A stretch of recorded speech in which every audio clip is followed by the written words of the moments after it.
Halo, Assalamualaikum warahmatullahi wabarakatuh. Kembali, saya Hersy Arif. Senang sekali bisa menjumpai Anda semua. Joko Widodo dapat dipastikan ini batal bergabung dengan Partai Golkar. Bahkan dia juga batal menjadi Ketua Umum Parpol Projo, yang rencananya itu kan Projo ini bermetamorfosa dari organ relawan menjadi partai politik. Perkembangan terbaru ini Jokowi tampaknya malah bakal bergabung dengan PSI, Partai Solidaritas Indonesia, dan bahkan sangat mungkin Jokowi itu akan menjadi ketua umumnya. Sinyalnya sangat kuat bahwa Jokowi itu akan bergabung dengan PSI, bahkan ini akan jadi ketua umumnya karena soal ini disampaikan langsung oleh Kaisang Pangarep, putra bontot dari Pak Jokowi yang sekarang ini menjadi ketua umum Partai Solidaritas Indonesia. Pertanyaannya, kalau Jokowi jadi ketua umum, Kaisang ini mau dikemanain? Dan kalau kemudian Jokowi batal mendirikan Projo, berarti ya Projo akan tetap jadi relawannya Jokowi gitu ya. Sinyal Jokowi akan bergabung dengan PSI itu disampaikan langsung oleh Kaisang saat dia melantik pengurus PSI di Boyolali, Jawa Tengah. Kalau teman-teman lihat ya, saya kemarin ketika mau tur ke Jawa Tengah, saya memberikan satu instruksi khusus kepada teman-teman DPP, DPW maupun DPD, yaitu memakai pakaian putih dan hitam. Itu ketika dia menyampaikan sambutannya untuk pada saat penyerahan surat keputusan pengurus baru 22 DPC se-Kabupaten Boyolali di sebuah restoran di Boyolali hari Kamis tanggal 10 April 2025. Kaisang kemudian bertanya kepada para pengurus dan kader partai berlambang mawar itu, dan tahu nggak kenapa? Kira-kira aja, ada sedikit clue. Biasanya ada satu orang, satu tokoh yang suka banget menggunakan pakaian putih dan hitam. Saya nggak usah ngomong siapa orangnya, saya kira biar nebak-nebak sendiri saja, kata Kaisang. Dan itu langsung disambut heboh oleh para kader PSI dan ada meneriakkan nama Jokowi. Tapi kemudian Kaisang tidak membenarkan, dan ketika dia ditanya oleh wartawan selesai acara itu, dia langsung menolak ya, acaranya sore hari, kata dia udah maghrib mas, kata dia. Dia seperti biasa dia menghindar dan membiarkan ini media maupun publik menebak-nebaknya. Tapi sesungguhnya nggak terlampau sulit ya kalau dia menyebut tokoh yang mengenakan pakaian putih hitam gitu. Ya siapa lagi kalau ini bukan Jokowi, dan ini kan kebetulan adalah bapaknya Kaisang sendiri. Dan Kaisang itu belakangan ini juga dia terlihat sering mengenakan pakaian putih hitam seperti bapaknya ini. Apakah ini bagian dari sosialisasi dan kemudian nantinya rebranding ya? Kalau Jokowi bergabung dengan PSI, maka PSI itu tidak lagi simbolnya merah ya. Sekarang pakainya kan merah, dan itu diambil dari mawar merah yang menjadi logo dari PSI. Nah, kalau dengan ini nanti apakah kemudian diganti mawar hitam? Tapi kelihatan sekali bahwa ini mulai sosialisasi ya. Kaisang itu berkaitan dengan posisi bapaknya yang akan segera bergabung ke PSI. Dan rencananya ini kemudian hari Jumat kemarin Kaisang ketika di Solo, di Loji Gandrung, di rumah dinas dari Wali Kota Solo, Respati, yang juga menjadi pendukungnya dari Jokowi ini, dia menyatakan bahwa Kongres PSI itu akan dilaksanakan di Solo, kalau tidak pada bulan Mei, mundur-mundur juga paling bulan Juni. Jadi hampir dipastikan bahwa kongresnya itu akan berlangsung di kota Solo, dan disebutkan bahwa di sini nanti one man one vote, dan juga ini ada sejumlah kader PSI, masuk juga Kaisang gitu yang maju menjadi ketua umum. Dan saya kira ini cuma basa-basi saja ya. Kalau soal kemudian kongres itu berlangsung secara one man one vote, kita bisa menduga-duga bahwa ini sudah bisa dipastikan siapa yang akan jadi ketua umumnya. Sama seperti ketika pada waktu Kaisang menjadi ketua umum PSI, kan juga prosesnya sangat cepat. Tanggal 23 September 2023 dia dapatkan kartu anggota PSI yang diserahkan oleh para petinggi PSI yang waktu itu masih dipimpin oleh Giring Ganesa. Mereka mendatangi rumah Jokowi di Sumber, Solo, dan kemudian menyerahkan kartu anggota. Pada waktu itu bahkan sampai ketua Dewan Pembina PSI Jeffrey Geovani, yang selama ini nggak pernah, jarang sekali nongol gitu karena dia bermukim di Singapura, itu juga ikut datang ke rumah Jokowi untuk mendampingi pengurus menyerahkan kartu tanda anggota kepada Gibran. Dan 2 hari berselang gitu melalui acara yang disebut sebagai Kopdarnas, Kopdarnas Nasional, dan kemudian Kaisang itu dipilih secara aklamasi menjadi ketua umum PSI, dan tanpa banyak babi bu pada waktu itu Giring Ganesa kemudian menyerahkan tongkat estafet kepemimpinannya kepada Kaisang Pangarep. Jadi dari situ aja kita tahu nggak mungkin kalau PSI itu kemudian melakukan proses kongres yang itu sifatnya apa ya? Sifatnya sangat demokratis gitu, one man one vote. Ya itu hanya basa-basiannya, omon-omon lah kalau minjem istilahnya Pak Prabowo. Jadi dari sekarang sebenarnya sudah kita ketahui siapa yang akan dipilih menjadi ketua umum. Pertanyaannya kalau betul Pak Jokowi yang menjadi ketua umum, posisi Kaisang dikemanakan gitu ya?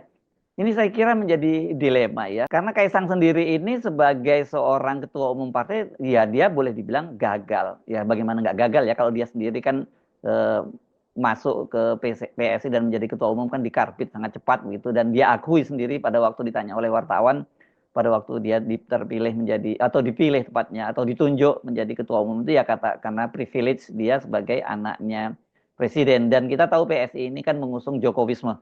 Jadi ini kalau dalam bahasa daerah Jawa disebutnya sebagai penjagesang derek Jokowi. Jadi apapun maunya Jokowi ya itu dia pasti ikut aja gitu. Jadi makanya itu kemudian saya termasuk yang meragukan bahwa akan ada kongres yang serius one man one vote, dan kemudian ada banyak tokoh karena tokoh-tokoh lain misalnya PSI Istana Bagus Oka dan sebagainya disebutkan akan maju. Ya ini kita boleh bilang sebutannya gimmick saja lah ya. Jangan terlalu dianggap serius bahwa mereka akan berkongres.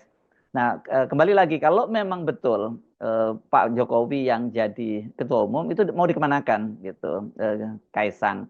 Karena posisinya masa iya sih bapaknya menjadi ketua umum dan kemudian Kaisang menjadi ketua harian misalnya, skenario yang paling mungkin seperti itu.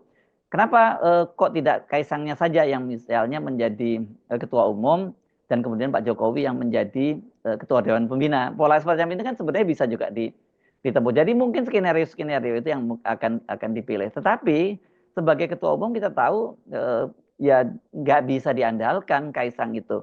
Pada waktu bapaknya masih menjadi presiden ya, dan kemudian semuanya dibantu ya, dibantu secara finansialnya. Ini karena anggaran kampanyenya sangat besar, dan kemudian juga alat peraganya pada waktu itu dia dibantu oleh aparat kepolisian sampai di daerah-daerah, sehingga banyak sekali ini di satu daerah yang tidak ada pengurusnya itu ada baliho-baliho dan ada atribut kampanye dari PSI. Saya ini hanya mengutip pernyataan dari tokoh PDIP Media Panjaitan yang dia mengaku terkejut ketika dia berkampanye pada pemilu legislatif tahun 2024 kemarin, malam harinya itu dia belum, atau sore harinya belum melihat ada atribut dari PSI. Tiba-tiba bangun pagi dia udah melihat banyak sekali atribut PSI di situ, padahal dia tahu tidak ada kadernya. Ya begitulah cara-caranya. Dengan cara seperti itu saja ya, dan kemudian jelas di KPU dibantu kan, kita ingat ya bagaimana kemudian waktu itu ada akrobat-akrobat suara yang masuk pada penghitungan suara di KPU. Jadi all out, tapi hanya saja kita ikon diributkan banyak pengamat dan juga partai lain meributkannya. Akhirnya PSI batal itu masuk ke parlemen karena tidak bisa lolos parliamentary threshold. Apalagi sekarang bapaknya sudah tidak lagi jadi presiden, dan kalau Kaisang yang masih menjadi ketua umum ya apa daya tariknya. Dan kedua kan kalau dengan kemudian diubah citranya ini, brandingnya menjadi hitam putih, ini Pak yang disasar adalah pemilihnya Pak Jokowi, bukan pemilihnya Kaisang dan kawan-kawan, karena PSI ini kan sebenarnya citranya sebagai citra anak-anak muda, perkotaan, banyak yang sekolahnya dari luar negeri dan sebagainya, yang itu juga menjelaskan mengapa kemudian pemilih Jokowi tidak bisa dikonversi menjadi pemilih dari PSI, karena memang tidak nyambung. Jadi kemungkinan besar kalau kemudian di rebranding ini bukan merah lagi identity color-nya, tapi kemudian jadi hitam putih, yang paling pas tentu saja yang menjadi ketua umumnya adalah Joko Widodo. Nah, kalau Joko Widodo yang jadi ketua umumnya, itu diharapkan tentu saja dia bisa menggarap segmen-segmen dari pemilih Pak Jokowi pada Pilpres lalu, itu masih mendukung dia gitu ya, masih mendukung Pak Jokowi, masih ngikutin arahan Pak Jokowi maksud saya. Pertanyaannya kalau Pak Jokowi yang menjadi ketua umum, apa targetnya? Apakah kemudian Pak Jokowi ingin mengulang kembali, dia menghidupkan kembali ide 3 periode? Ini banyak spekulasi-spekulasi semacam itu ya. Tapi yang jelas bahwa kalau Jokowi yang menjadi ketua umum partainya, ada kemungkinan besar ya untuk lolos parlemen threshold itu sangat besar. Tetapi kan kita tahu juga sekarang ini berdasarkan aturan Mahkamah Konstitusi untuk mengusung calon presiden dan wakil presiden, partai politik itu kan parliamentary threshold-nya sudah diturunkan oleh Mahkamah Konstitusi. Cuman DPR belum menyepakati berapa persen. Tapi yang jelas tidak seperti sebelumnya yang sampai 20% parliamentary threshold yang sehingga kemudian memaksa partai-partai untuk berkoalisi. Jadi kalau targetnya untuk mengusung Gibran menjadi calon presiden, saya kira PSI cukup aman dengan Pak Jokowi hanya menjadi ketua umumnya saja. Jadi ini yang kita tunggu-tunggu soal pada bulan Mei dan Juni nanti ya. Pertanyaannya kalau begitu, bagaimana dengan Projo? Projo ini kan tadinya juga akan bermetamorfose menjadi partai politik. Pada waktu itu rencananya juga kongresnya di Solo pada bulan Desember tahun 2024. Tapi ternyata kemudian itu batal. Ini kelihatannya ada kaitannya dengan ribut-ribut judol ya, ketika sejumlah pegawai di kantor Komdiji itu kemudian ditangkap karena judol, dan ini kan kemudian banyak yang mengkaitkan judol itu dengan Budi Aristiadi ketika dia masih menjadi Menkominfo, karena peristiwa ini kan terjadi ketika dia menjadi Menkominfo. Dan banyak yang mendesak agar polisi sebenarnya segera menetapkan juga Budi Aristiadi sebagai tersangka. Tapi sampai sekarang ternyata kasusnya itu tidak, tampaknya kalau soal dengan Budi Ari tidak ada kelanjutannya kasusnya. Ini jelas kemungkinan besar ada negosiasi politik begitu. Tapi memang dengan citra semacam itu sangat berat kalau kemudian dipaksakan Projo itu menjadi partai politik. Nah, apalagi tanda-tandanya bahwa Projo tidak jadi partai politik itu kan ketika Pak Jokowi itu menggagas partai super terbuka. Itu yang disampaikan oleh Budi Ari juga setelah bertemu dengan Jokowi di Solo. Pada waktu itu dia menyatakan bahwa partai yang akan digagas oleh Pak Jokowi itu adalah partai yang super terbuka. Maksudnya partai ini ya ini semua orang itu punya saham. Kalau kalau terbuka saja kan saham publik bisa ada di situ. Kalau super terbuka berarti kan semua anggotanya punya saham. Jadi partai yang lebih yang sangat egaliter gitu ya. Ini gagasannya Pak Jokowi. Dan belakangan Pak ketika ditanya apakah Projo yang akan menjadi partai super terbuka, Pak Jokowi menyatakan bahwa ini gagasan itu sudah disambar oleh Kaisang Pangarep, katanya PSI yang akan menjadi partai super terbuka. Dari sini pun kita sudah tahu bahwa kelihatannya Pak Jokowi membatalkan rencananya untuk menjadikan Projo sebagai partai super terbuka, tapi lebih memilih PSI. Ya PSI ini kan secara infrastruktur dia sudah lebih siap ketimbangan Projo. Kalau Projo ini kan bagaimanapun meskipun dia punya perwakilan di berbagai daerah di Indonesia, tapi tentu tidak seperti partai politik, karena PSI kan misalnya setidaknya sudah lulus verifikasi parpol yang dilakukan oleh KPU, meskipun kita tahu itu pasti bantuan dari KPU juga banyak sekali. Kalau KPU menerapkan syarat yang betul-betul tegas terhadap aturan keberadaan KPU, dipastikan PSI juga tidak akan lolos. Karena apa? Karena PSI ini fenomena partainya partai perkotaan. Jadi dari sini kita bisa mulai dapat gambaran seperti apa nantinya PSI. Dengan begitu kita tahu bahwa Jokowi masih belum melepaskan ambisinya untuk terus cawe-cawe di kekuasaan. Karena dia pasti melihat apa yang dilakukan oleh Ibu Megawati dengan Partai Demokrasi Indonesia Perjuangan dan Pak SBY yang menjadi Ketua Majelis Tinggi Partai Demokrat. Tergantung dia mau pilih mana polanya, milih Ibu Megawati yang langsung menjadi Ketua Umum Parpol, atau seperti Pak SBY yang menjadi Ketua Majelis Tinggi atau sebagai Ketua Dewan Pembina, seperti itulah ya. Yang jelas ini Jokowi akan bergabung dengan partai politik. Nah kalau seperti itu, ini juga bisa menjadi sinyal bahwa ya mereka ini akan berpisah jalan, betul. Pak Jokowi dengan Pak Prabowo itu akan berpisah jalan, karena sekarang ini sudah tanda-tandanya sudah terlihat bahwa Pak Prabowo sudah mulai meninggalkan Pak Jokowi. Kalau toh tidak dalam waktu cepat, saya memperkirakan seperti berkali-kali saya sampaikan, dipastikan pada tahun 2029 mereka akan berpisah jalan. Kenapa? Karena Gerindra kan sudah memutuskan dalam kongres luar biasanya mengusung Pak Prabowo kembali menjadi presiden pada Pilpres 2029. Dan juga Gibran ini kan ingin dia, bukan Gibrannya, saya kira Pak Jokowi juga ingin agar Gibran dipastikan maju pada Pilpres 2029.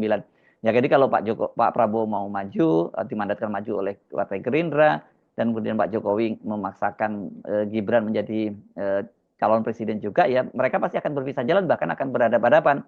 Dan ini bisa kita lihat pertemuan Pak Prabowo dengan Ibu Megawati kemarin itu merupakan sinyal embrio awal untuk berkoalisi pada Pilpres tahun 2029. Karena sekarang ini kan PDIP kendati dia menyatakan mendukung pemerintahan, tetapi mereka tetap ada di luar pemerintahan. Jadi ya ini memang secara sunatullah dipastikan bahwa Pak Prabowo dan Pak Jokowi itu akan berpisah jalan. Pertanyaannya kemudian, bukannya tidak mungkin kalau kemudian Gibran masih terus dicalonkan lagi menjadi wakil presidennya berpasangan dengan Pak Prabowo. Saya kira opsi ini opsi yang betul-betul akan diambil kalau opsi untuk menjadi calon presiden nggak mungkin terjadi ya. Tetapi kalau toh katakanlah Pak Jokowi itu ikhlas Gibran hanya menjadi kembali wakil presiden dari Pak Prabowo, belum tentu partai-partai yang kemarin sepakat mengusung Prabowo Gibran itu bersedia untuk mendukung Gibran. Karena kemarin-kemarin kan mereka bersedia mendukung Gibran menjadi calon wakil presidennya Pak Prabowo ya karena mereka disandra secara politik oleh Pak Jokowi. Kalau sekarang kan Pak Jokowi meskipun masih tetap bisa menggunakan kartunya, nggak bisa lagi menyandra seperti kemarin gitu. Nah ini tentu akan alot ya kalau Gibran akan dipaksakan kembali berpasangan dengan Pak Prabowo. Itu pertama. Yang kedua, apakah iya Pak Jokowi setelah berbagai manuver politiknya kemudian ikhlas anaknya hanya menjadi wakil presiden kembali? Karena kalau dia menjadi wakil presiden kembali berpasangan dengan Pak Prabowo, dipastikan peluang dia untuk maju pada Pilpres 2034 itu akan sangat berat.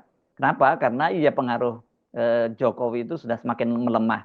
Sementara kita tahu Gibran itu tanpa Pak Jokowi ya dia bukan siapa-siapa. Dia ini kan hanya boneka yang dimainkan oleh bapaknya saja, bapaknya sebagai dalang. Jadi sekali lagi kalau pertanyaannya, untuk apa kemudian Pak Jokowi itu bergabung dengan PSI?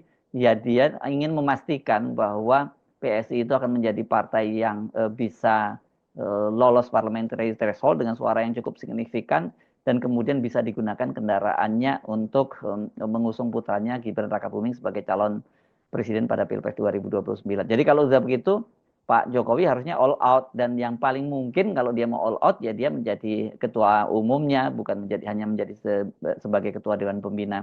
Beda loh ya kalau Pak Jokowi menjadi ketua umum dan menjadi ketua dewan pembina sementara wajah partai itu adalah Kaisang Pangarep. Nggak punya nggak punya modal politik yang cukup kuat ini Kaisang Pangarep kalau untuk mendongkrak PSI. Karena hal itu kan sudah terbukti pada pemilu legislatif tahun 2024 yang lalu.